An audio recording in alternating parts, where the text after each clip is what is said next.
The issue of technology is not at all new, of course. It's been around for centuries and has continued to grow and evolve over the years. And it impacts constantly the kinds of things that are written for the stage and the kinds of things that are produced. What does seem to be new is the sense that we're living at a moment when everything is going to change. And theater's been around a long time, so personally I'm a little bit skeptical of that. But I imagine it might have been what people were saying at the dawn of television or film, that somehow the theater was going to disappear or it was going to profoundly change.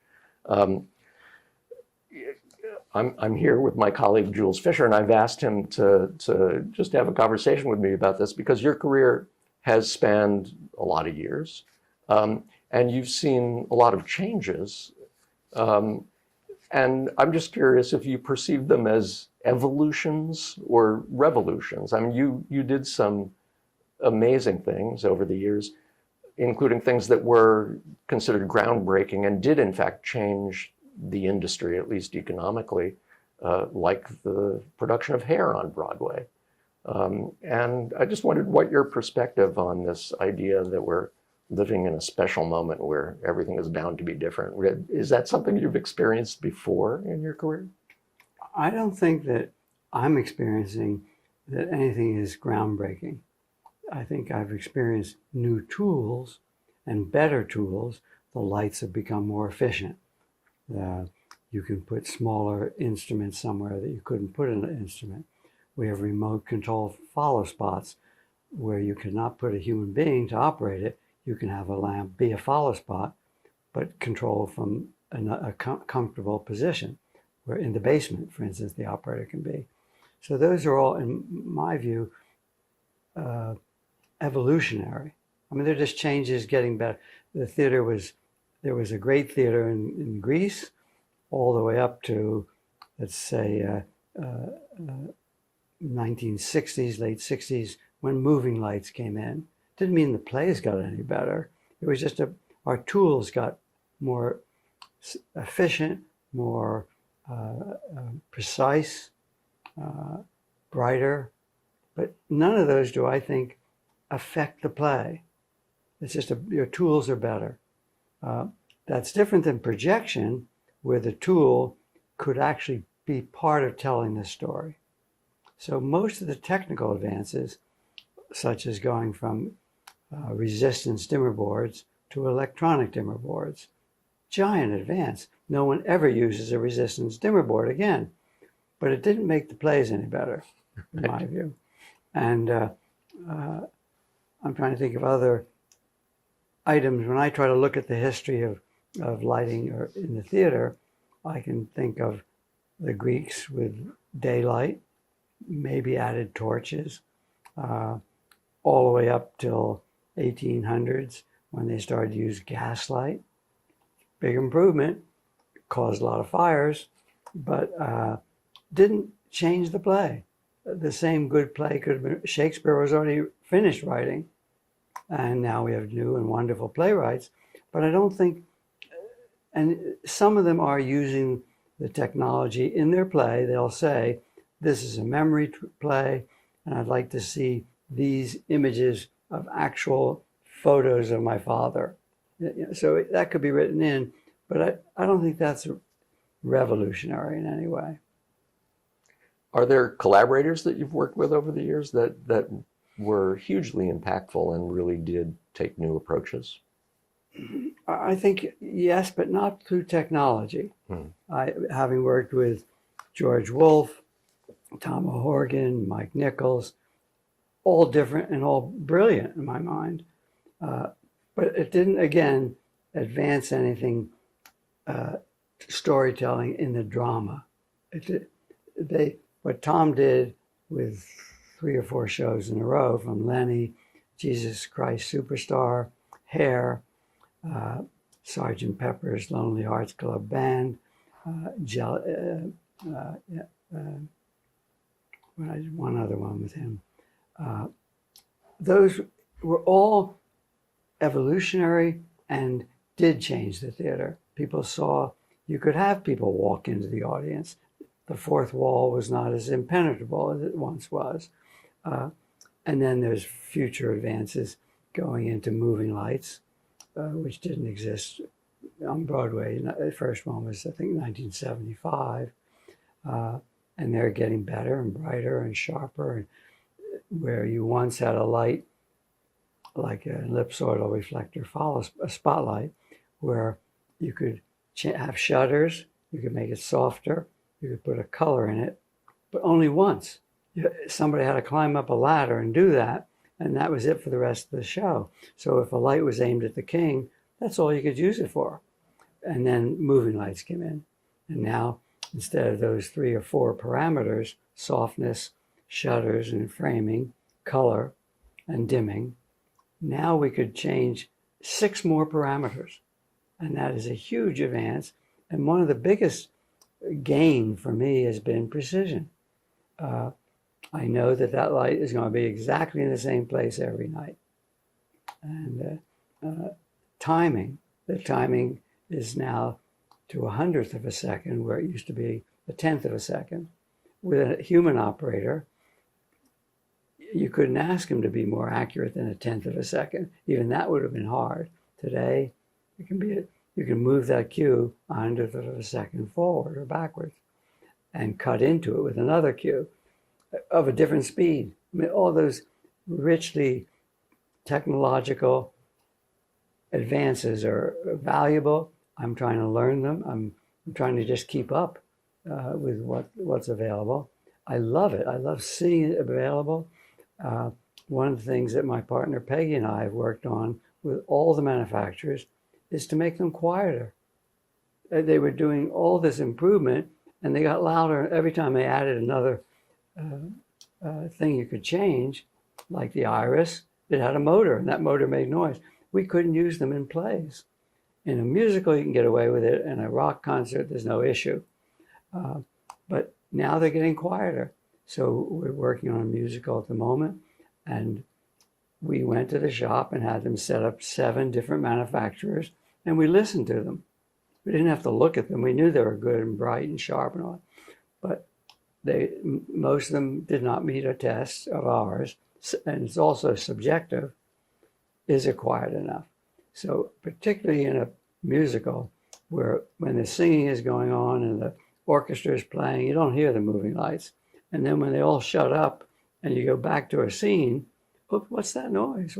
Is the rumble of the subway? So those are more improvements are coming. But I still go back. I hope this relates to your question. It's not revolutionary, but evolutionary. Yeah. So you mentioned Tom O'Horgan, and back in the early 80s, Zev Buffman, the producer, came to us and asked us to propose a theater of the future. He was trying to build one somewhere, and he wanted to know what that was, which in a way was kind of a ridiculous question, because there are as many theaters of the future as there are theater artists.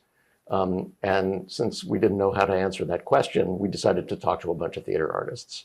And we spoke to Tom O'Horgan, among Peter Sellers and others from Mabou Mines, and it was a fantastic series of conversations. I remember, I think it was Tom O'Horgan who pointed out that Bertolt Brecht, who was such a revolutionary artist in his day, worked in the most traditional proscenium theater you can imagine in Berlin. And he said, you can't violate the proscenium unless you've got a proscenium. And I love that perspective, the idea that context gives you something to work with, but also something to fight against. And that's proven to be true in other places. The Armory is a perfect example of a space that was built for something else entirely.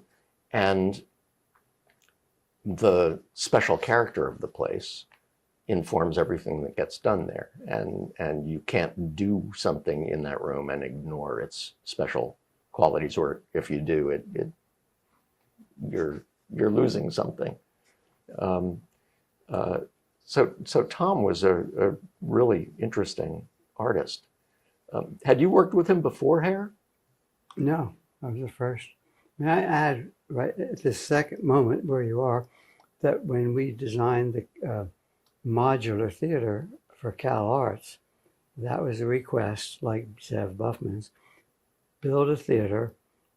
We set up rules that the students could change and make hopefully any type of theater in the round, half a round, three-quarter round, proscenium, because we designed, as you know, a floor that was in 4-foot squares.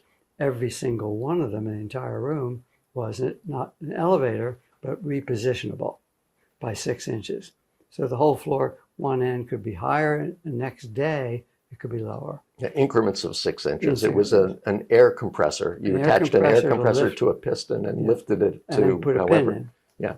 So it's back to old technology of sticking a pin in to hold it there. But it meant that they could change the form, the shape of the room, or how you saw the play with old technology. We were just lifting something up and locking it, but doing it in 4-foot squares, plus the walls were all 4-foot squares. So you could put a doorway anywhere you wanted. You raised the platform up for the stage and put the door where you needed it. And we went through all kinds of interesting technological ways to do that. They all could be elevators, all those platforms, but that would be a cost issue. We couldn't motorize it. But it was very flexible. It's used to this day, and had a winch system that was the same way, modular. We could move the winches around on the grid because it was a penetrable grid of locking devices to put a winch. If you remember, I think Albrecht was it? I can't remember the company that built those. Yeah, it might have been. Yeah. And you rolled the winch around, lifted it off the wheels, and it was locked in place. So it had all these advances to make plays be in a different form and easily done by the students with no tools. They didn't need to have a wrench even because it all was self-contained. But that was a similar request. Can you make a theater that we can change and be totally different the next day? And I think it worked. Yeah, that was like 1972, I think. Yeah. And as you say, it's in use to this day. It's survived several earthquakes. And I think in one of the really severe earthquakes, one of the pistons got a little bent and they had to repair that one. But otherwise, it's been fantastic. I mentioned that only that Olaf Soot was the engineer. Yeah. He was brilliant and he had many great ideas. One of the ways we were going to use the pistons, just for the fun of it, what he suggested, glue, hot glue, lower the piston, squirt a little hot glue in there, and that's it. Or heat it, and you can then move it again. We didn't use that method, but that was one pretty interesting technological solution. Yeah. Well, it's interesting that has not been repeated. And as you say, it continues to be in use. It's reconfigured constantly by the students in all kinds of ways. And the world is full of small black box theaters that use platforming systems, which are cumbersome to move. And those tend to get left in one configuration for a season or years at a time. What's the one at Harvard? Joe would know. Oh, the Loeb. Yeah. I think they leave it in the same place. It can change, but was that George Eisenhower? It was, yeah. And a lot of them tend to be flexible, but they find the best use of it, and that doesn't change. Well, I think even the Beaumont is that way. Yeah. It could be changed, but they rarely do. I think originally it had a frontal seating wagon that could be replaced by a thrust. And they operated on a turntable in the basement, but I think it got demolished somewhere along the lines. Speaking of video and technology, I remember when I worked for you that first summer in 1977, you were doing a lot of different things. You were doing Beetle Mania on Broadway. You were I remember drawing the national touring plots for Pippin and Chicago, but you were lighting a play called Golda about Golda Meir, and Arthur Penn was directing it. And Arthur wanted... Santa was the set designer, yeah. And Arthur wanted Golda to be standing over a table with her generals looking at maps, and he wanted to video project the maps on the screen. And in 1977, that was not an easy ask. And I remember that you identified a couple of companies in New Jersey that made projectors that might work. And I remember getting in a car with Arthur and driving him to these places in New Jersey to audition the video projectors. And I had to go back to school, so I never even saw the production. How did that work out? I remember I enjoyed the production, but I don't remember in detail how the video, I forgot whether the video was actually used or not. The issue might have been, did those projectors at that time, were they bright enough? Right. Probably not. Yeah. And then more or less at the same time, you were doing Beetle Mania, which was just gorgeous looking, just incredibly impressive thing. And it was an incredibly heavy projection show on front scrims and on rear surfaces and sort of all around, and let the band kind of float in space sandwiched between projections. And the whole thing was done, with carousel slide projectors and paper tape programming, right? Punched paper tape programming. And the punched paper tape controlled on the balcony were 6 or 12, don't remember, these Buell lenses on Kodak carousels, but with a xenon lamp, so they were bright. And they aimed at 3 panels of scrim that could fly in, but vertical panels that 3 together filled the front of the stage. And the projections could be on them, or one could lift totally out of sight or come in halfway. And upstage of the whole set was another full screen surface that could be projected on from the rear. And it too had the same number of slide projectors that were aimed towards the audience at this projection surface. So you had a sandwich of projection and projection with 4 Beatles in between. I mean, we really rarely saw them in great clarity because they weren't the Beatles. There were 4 kids who sang well and looked a little bit like the Beatles. But the projections became very three-dimensional. Your eye couldn't tell whether you were focusing on the downstage plane or the upstage plane, particularly if you put the same slide on. And it was really fascinating how I didn't know it when we designed it, that it worked out so well, that what happened in between could be a sandwich, and you could balance the light on the actor, the real actor, versus what was in front of him or behind him.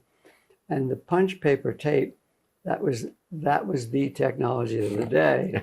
I think it may have only been 2 days it lasted, but I remember being in the Colonial Theater, I think in Boston, this beautiful, old, ornate, gorgeous period theater, and in the right box was this punch paper tape reader. And during rehearsals, there'd be tape flowing out off the edge of the balcony, filling the orchestra. And it had we started out with, I think, about 4,000 or 5,000 slides. Wow. And all of these are just Kodak carousels that would go click, click, click, if you want to go. But if you wanted to change it in the queue, you couldn't cut the paper tape because you never could splice it well. We'd have to make a new tape. And it was so tedious and laborious. It worked. And today it would be a chip this big that would do the whole thing. Yeah, it was gorgeous. And I remember you commissioned, I guess, artwork. I mean, there were things that were paintings and drawings, but there was also archival newsreel footage and things like that from the Kent State massacre and stuff. It started out with the pieces of archival footage of Ed Sullivan saying here they are, the Beatles, which we paid a lot of money for that one little 12-second clip. And then it ended near the end of the show. There were 3 songs put together, Revolution, Hey Jude, and Let It Be. And that was to a completely cut 16 millimeter film of documentary images of that period. The strikes, the murders, the people running in Selma down the street. It was nonstop film. We never let the children, I call the boys, children, and you were engaged in a movie, which was powerful because the content was powerful. Deaths and our country falling apart and fight. Are they going to continue to fight in Vietnam? So all of a sudden, something that sounded like, oh, it's 4 imitators doing the Beatles, it was about something. And it caught people by surprise. You produced it. Well, yeah. You kind of directed it. Yeah, I was not a good director. I didn't do it again. But also, it wasn't about, the play was not about telling a story with 4 actors, because, by the way, they said not one word, period, because that would have invaded their rights, the rights of their own right of publicity. There was a question, this is lawyer technical, but the question was, could the Beatles have done it themselves? And the answer is yes. So by our doing it, we might have prevented them from making another dollar, which they vastly needed. They were involved, aware of it. They didn't ever comment. And during the run of it, one of them was killed. Yeah. How long did it run? Well, I think 3.5 years at the Winter Garden Theater, Yeah. which to me was slightly sacrilege because that's where I saw West Side Story. Who did the film editing and all Bob Rabinowitz. It was Rabinowitz, I thought. So. Bob started out with Bob Rabinowitz, but stayed, and Bob Gill. They did the graphics. So yesterday was paintings by Kate Rabinowitz. Paintings of flowers. That was beautiful. Yeah, well, I thought they were gorgeous, yeah. Each one was different. There was an animated sequence. There was a sequence of 4 puppets watching a television show. A lot of fun, I thought, great variety, particularly ending with something so serious. And so it covered 10 years of America's history, the 60s. So as you say, it was not a book show. There was just the score. There was no dialogue. And the projections really carried the entire story, such as it was. Yeah, you had to watch them. I often say this to other directors. If something moves, you can't not look at it. And put a movie up there, that's all you're going to look at. And in a lot of in the concert world, when these big tours that play 12,000, 15,000 seat places, like 18,000 at the Garden, Madison Square Garden, depending on where you sit, but Mick Jagger looks this big for most of the audience. So it's all covered with image magnification, live video being projected on the screen, and that's all you look at. It's so much more powerful than seeing a person this big strumming his guitar. And yet some of the rock concerts that you did, that technology didn't really exist. So the Parliament Funkadelic tour and the Rolling Stones tour and the David Bowie Diamond Dogs tour had to rely on the performers and your work and the set. And just light patterns, Yeah. compositions and light. It didn't matter what color was on Mick Jagger or whether the side light or backlight. We tried to make it attractive, but you were mainly, and even to today, you're looking at a light show. You're paying to see Katy Perry, but you're actually watching, when you get the ticket and sit down, you end up looking at a big light show with thousands of lights swinging and moving and chasing and all the things that moving lights can do today. We haven't talked really much about Joseph Svoboda, and I know you've thought about him a great deal. Want to talk about him a little Sure. bit?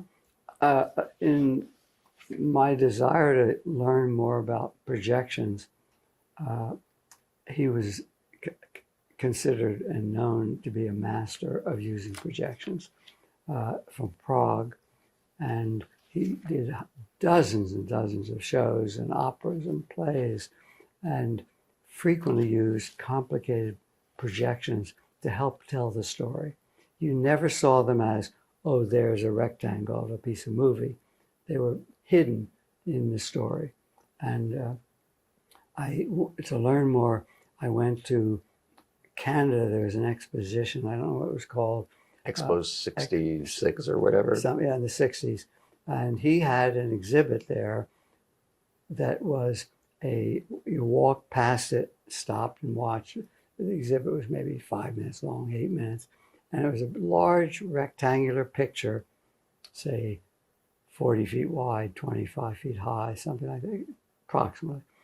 And you saw a complete image, but it was actually made of squares, about, I'd say, 3-foot squares. So there's a 3-foot, a grid of 3-foot squares, something that we kind of repeated when we did the Palladium, where Brand Fern built and did the electronics to take a bunch of video images and put them side by side electronically. So you could feed in an image and you could see the entire image or put the entire image on every single, which was quite an advance. Today, it was the first video wall. Yeah. I mean, nobody called it that then, but we said to Brand, we'd like to do a matrix 5x5 of TV sets. Basically, they were tubes in those days. And he found a way electronically to do that. Yeah. No one had before. Now it's commonplace.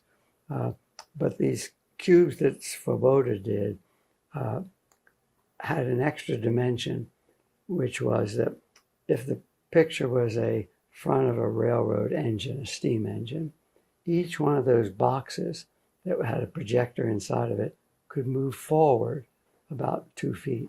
So while you're watching the train, it came towards you. Even though it was only 2 feet, it seemed like it was going to go right over your head or hit you.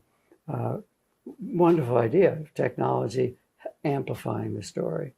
I also saw in an area of projection, one of the first times I saw something that really moved me, that the projection was used to advance the story and be emotional. And that was a production of Jean-Louis Barrault's company from Paris, in which he presented a play called Christophe Colomb. It was about Christopher Columbus coming to this country. And the set was a rake stage. It had one mast or pole in the middle and a sail, a piece of white cloth that was attached. That was the set, because he was just going to be on a ship most of the time. And he gets the people that the Queen volunteered or whatever, and to be a member of the crew, he asked the leading character, asked each one of the people to cut their wrist and sign their contract with their own blood. And in the middle of this show, which looked traditional in many ways, all of a sudden, as each character came up and had his wrist cut, you saw it projected on a giant sail that was connected to the mast. And it was shocking. And that was the only time the projection was used. But it was something you couldn't do live. I mean, you could do it live, but if you're at the back, it was also at the Winter Garden. I think it was the Winter Garden. You wouldn't see something this small in the balcony. So here was a way of image magnification, but it was emotional. Someone's cutting their hand. And that was pretty much the first time I was aware that you could use projections to be emotional and tell a story. And that was a great example of it. And Svoboda, there's loads of film and footage of his works. Great use of projections. They were never a picture up on the wall. they fit in. Rarely did you see the shape of the image. As they feathered and drifted off into soft focus. So you saw something that tells the story. And they had an exhibit in New York also, I guess early 70s, at what was once the Latin Quarter, I believe. And he did a section of Tales of Hoffman and an exhibit of just projections and something else, all of which were demonstrating what he could do with projections. And it was sold to the public. Didn't last too long, but it was thought of as a stepchild of Broadway. But I loved it. I said, one section of it was a person roller skating through Prague. So you saw somebody going up and down. But today, that's what we have. Everyone has the cameras, I forget what they're called, on a stick, selfie, something or other. And he did it with a real film, with a real camera, but it was on human's motion. So as he was roller skating through Prague, you saw that happen. Powerful. So when's the first time you decided to use that technology? I don't know what order. When we did Tommy, that was all projections. And very unique. The method, yes. The technology was unique. And I hope the images were too. Mark Ravitz designed them, and it was hundreds of slides. They were also have a sample. At that time, the slide was a 3¼ by 4¼ glass slide. This is one of them. And shall I describe the technology? Yeah, sure. The technology. This was the actual Who playing a concert. No, it wasn't. No, again, imitators. This was at Universal Studios or something? That was a tour. It played, it ended up, where was the last place? I don't know if it played the Beacon or not. They booked a tour. I mean, it may have only been 6 months or something. And we all wanted it to last longer, but it wasn't, didn't happen. But it was a tour that had to be set up to be, for financial reasons, had to be set up in one day, had to load into a theater. And many shows were that way, tours. You were loading in on whatever was there the previous week, loaded out on Sunday, and you loaded in on Monday and did a performance on Tuesday. So they were very short. Well, in Tommy, the projection issue was a large, like quarter of a dome, that a cyclorama that both curved this way and curved that way. And it was structured as like an umbrella, had ribs. And you opened this umbrella and this cyc was there. But to get the projections to follow the contour of that is a big question of how do you get rid of the distortion? You can't just put a slide up because it's hitting a non-linear surface. It's curved. And we developed here a means of making special slides that took in removed the distortion. And what we did was had a crate which had a mid-stage or halfway up stage, a hemisphere, a ball about 3 foot in diameter that was silver coated on the inside and lived at the apex or the focal point of this big cyclorama. So if this is the cyclorama, here was a ball, a mirror ball basically, hemisphere of a ball. And through the cyc, there was a hole in the middle, but the drummer was in front of it. And this box, the drummer was above. And through the hole in the cyc, 2 of these xenon slide projectors with this kind of slide would shoot downstage to the ball, and the ball reflected upstage to fill the whole cyclorama. Didn't you make the images in a unique way? Yes. Were they three-dimensional sort of little maquettes that you photographed, or you? Yes. anything, and Mark Ravis did most of the imagery. Some was painted, some was three-dimensional. But what he had to do was to make the image, we projected it on a curve, a scale version of the cyc. Say it was 4 feet across, 3 feet high, of foam core. It wasn't even cloth, but it was enough that it felt like the real cyc. And then we aimed the slide with no distortion correction, just a slide of what he wanted to see onto the cloth cyc. And where the ball was, the mirror, we put the camera. So the camera saw the distortions that were on the cloth as the real picture.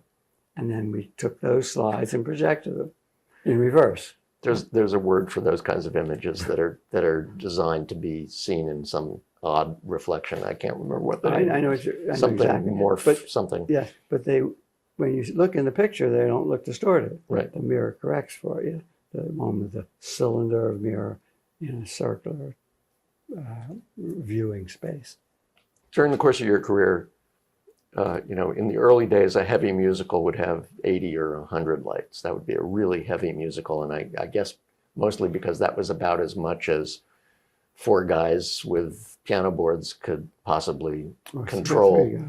And now we're at the point where a normal musical probably has 400 or 500 fixtures, and God knows how many axes of motion being controlled by the computer. And do you miss the old days? Do you miss being able to design a show with 2 lights? No, I don't. I really appreciate the technology, that what it can do. It gives me more flexibility. One light can be 50 lights during the course of the evening, and the precision, the timing, what we talked about earlier. I like all that. I just wish I had more command of it. I didn't stay up on the computer side, so I need help in translating my ideas to a cue. But I think it's great. And there are people who are using it in beautiful ways, including projections. One of my oldest ideas was someday each light will be a video projector. You kind of did something like that with, what was it called? John Napier. Oh, Jane Eyre. Yeah. We have some nice pictures of that. Yeah. What was that? Well, Napier was and is a brilliant designer. And he had planned for certain places of the show there would be images. And I introduced him to the idea of putting an image in a moving light. Because now all moving lights have 6 templates or 8 templates on a wheel. Now you can't dissolve, you can't go from one to another without a second projector or a moving light. But you could have a projection and have it fade out and have another one fade up on top of it. And he had various moments in the show where he projected from one of these lights onto a scrim, say a window, a multi-framed window, and the light hit the scrim, and then we had another light that put the pattern on the floor, so you saw the light coming through the window by a projection on the scrim, and then the same light hitting the floor by a different projector, different light source. So he was smart about where projections could be used. I think you even had them track as... They can't, I forgot that. They tracked, because the window that was being projected through supposedly flew in. So as the window could fly in, the moving light could track it, and the same on the floor. Complicated to write and time consuming. Directors don't want to take the time. Bob Fosse on a couple of productions would say, "What's taking so long?" And I'd say, "Bob, we have to record it. Somebody has to write this down or you won't have it tomorrow." "Oh, okay," he would say. 5 minutes later, he'd come over and say, "What's taking so long?" I said, "Bob, we just explained that someone has to write this down or we won't have it. In Dancing, Bob Fosse's Dancing, which I produced, and we opened in Colonial in Boston. It had, because there was no color changers yet, there were no scrollers yet. I had a bunch of ellipsoidals on a first pipe and second pipe overhead that had a color wheel, a big wheel that used to put in front of follow spots. It was just a sheet of metal with 6 colors on it, and the wheel could turn. The follow spot operator just spun it by hand, and we motorized them. And the electrician had a control board with a switch that said, red, blue, green, yellow, let's say. And it was really a preset board. So he could be in a queue and preset the knobs to where I wanted the colors to be next. That had to be written down. But it allowed us to take an ellipsoidal and make it more than one color. Now today, everything, then came color scrollers, and you could have colors that way, hundreds of colors, or even images in those. But Bob had very little patience, which I understood. He wanted to get back to this, and he kept saying, I see that you've done it. You've done the cue. I see it. It's wonderful. Can't we move on? I said, no. He was wonderful. And he was also, his working in motion pictures gave him an awareness of the kind of control that he could have. So when he came back to the theater, he wanted that control. As an example, in the movie, you could take your time and you could focus the light anywhere, get it perfect, and start shooting. In the theater, the same lights have to last for a 2-hour musical. And had to do the same. Well, he was difficult with designers.